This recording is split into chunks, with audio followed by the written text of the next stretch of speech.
In this video, I'm going to show you how to add little kind of light leak kind of glows to your images like this.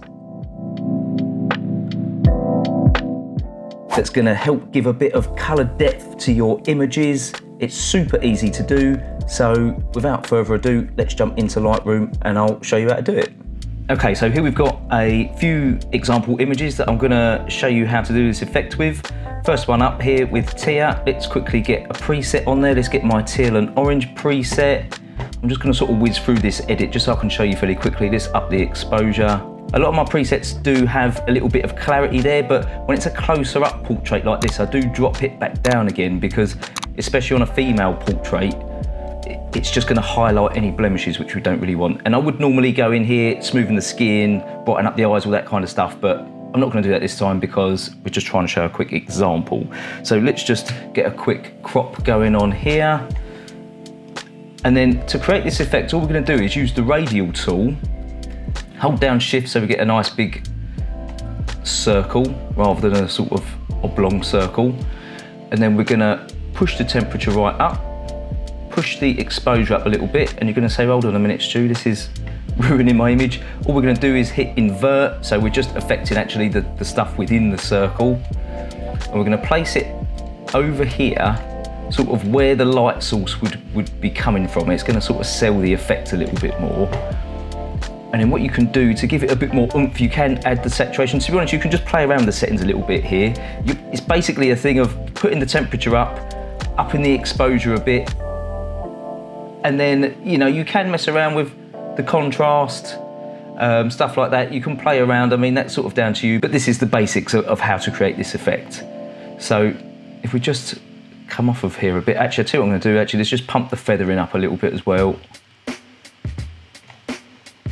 And then up the saturation a bit, the contrast. And then, and then if I quickly show you a before and after, you can see now we've added, you know, obviously we've got some depth in the image because I'm shooting this at a high aperture, but we now also have a little bit of color depth in there because we're using contrasting colors.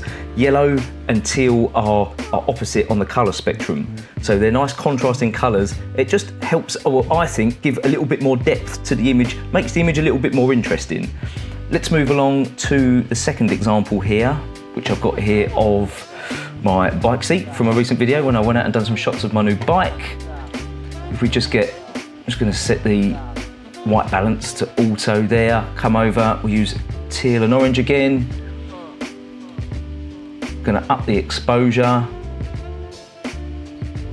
And then same deal again, you know, we're going to get this radial tool, hold down shift, up with the temperature, up with the exposure, hit invert, push that feathering up a bit. And on this one, if you hold down Alt and Shift, it will, or if you just hold down Shift, it will make the circle bigger in proportion.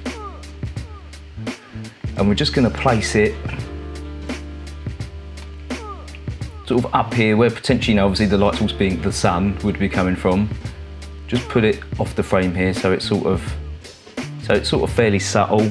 And again, I'll show you a quick before and after. There we go. So I definitely think that helps give a little bit of depth, just makes the image look a little bit more interesting. We'll go shoot along here to the last example, which is another portrait of Tia here. And on this one, I know I used my black and orange preset. Let's just drop the exposure down, push that contrast up again.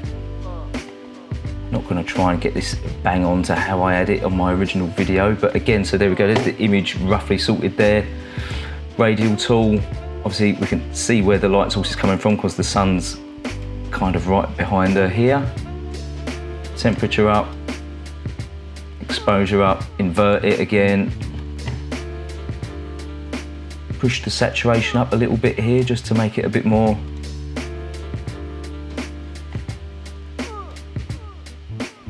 noticeable. And there we go. I definitely think that adds just a little bit more visual interest to the images, you know? So yeah, my advice would be, don't kind of try and shoehorn this effect onto every photograph. use it kind of subtly and stuff, but I definitely think it can lift a lot of images. It's not going to work on every image, but it's just something definitely that hopefully you can take away, have a little play around with. If you have a play around with it and it looks shit, just delete it again, don't worry about it, but hopefully it will help out, just give a little bit more interest to some of your images. So yeah, I hope that came in of use. If it did, please think about liking and subscribing, and I'll catch you again in the next one. Cheers.